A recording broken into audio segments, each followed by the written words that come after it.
Nagdingning ang gandang Pangasinense sa Limgas na Pangasinan Pageant Night na ginanap sa Provincial Capitol Grounds. Nabighani ang mga manonood sa 25 kandidatang pambato ng mga syudad at bayan na bumubuo sa lalawigan ng Pangasinan. Dumaan sa butas ng karayom ang bawat kandidata. Bago ang Pageant Night, nagpatalbugan sa costume at talent competition.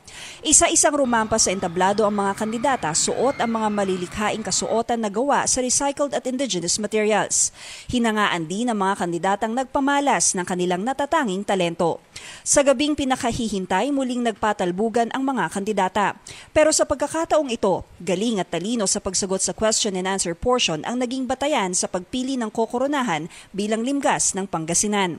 Sa 25 kandidata, angat ang naging sagot ni Mabel Pamiroyan, isang English teacher mula sa bayan ng Santa Barbara. Hinangaan ang kanyang sagot kung saan ipinaliwanag nito kung ano ang ibig sabihin ng tagline na Pangasinan number 1.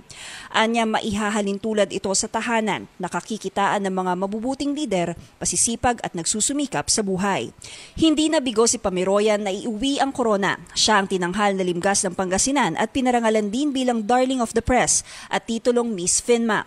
First runner-up naman ang taga-Bugalyon na si Nichelle Yvette Coral, habang second runner-up naman si Zarima April Burgos ng bayan ng Aguilar. Bukod sa korona, nag-uwi ng 100,000 pesos ang Miss Limgas ng Pangasinan, habang tumanggap naman ng 75,000 at 50,000 pesos ang first at second runner-up.